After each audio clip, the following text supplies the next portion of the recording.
You're saying, fellas, what fellas? about Utah Jazz not having a no, chance I never said against that. Houston? I did not say that, JC. There was a guy to your left. Okay, he said the guys. He got my name. Hey, I still don't think they're going to win the series. I mean, You didn't think they were going to win a game, though. Well, no, I didn't say it was going to get swept. I'm going to still take the Rockets. I'm not going to overreact. The Jazz played well, but I still think the Rockets are going to win. They did do a great job of running Houston off the three-point line, did they not? They did a great job overall. And, you know, the one thing that was glaring for me wasn't really on the defensive end. I thought the glaring thing was Donovan Mitchell being easily accessible when he was at the point. And I thought it was going to have to be a Dante Exum or a Royce O'Neal to really dominate the ball a little bit more out front, so you can move Mitchell to the wing, you can move him to the baseline and have him pop out. He didn't shoot well, but he created such havoc by being in there. He was able to assist well and create plays better. And in Utah, he might shoot well and do that. And then you get another win.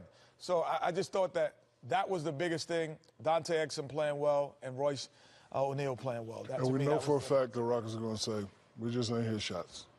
We just ain't hit shots there. But go ahead, Shaq. You're right. That's a problem. We saw that they didn't have any energy. They didn't come out with no sense of urgency. Playing real cool like they know they can beat this team. And, again, Utah is well coached. You know they're going to come out and play well.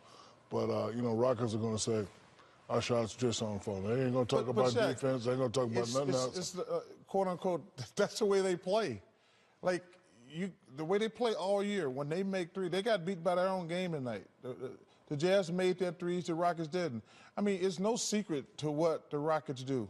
They are Golden State light when it comes. They're not as good defensively as Golden State, but when Golden State make their threes, they're going to win. When the Rockets make their threes, they're probably going to win. And tonight, they're 27%.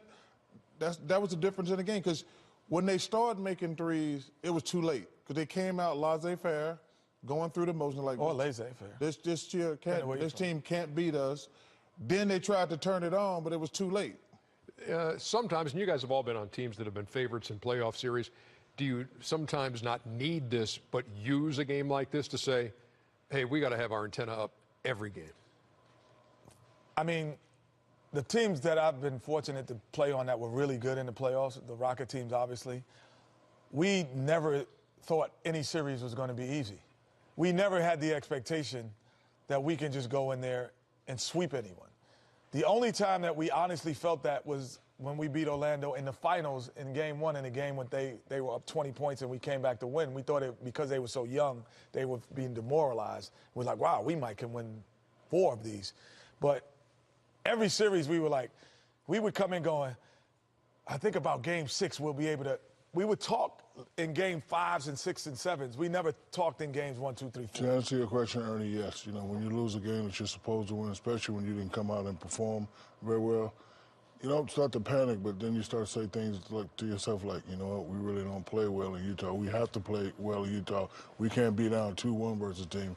Then you start to focus a little more, and then, hopefully it, brings your cohesiveness closer as a unit, and, you just got to go out and take care of business. But I think the one thing, and Coach D'Antoni said it, and Shaq has said it, and I've said it, they were going through the motions, Ernie.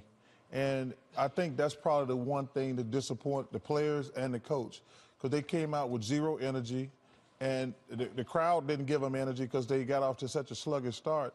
But they played with zero sense of urgency. I think that's probably the one thing that's probably going to disappoint them the most. But that third quarter run that they came out with made it look like, okay, now they've turned the corner, now they're awake, now they're going to put them away. But Utah came right back at them.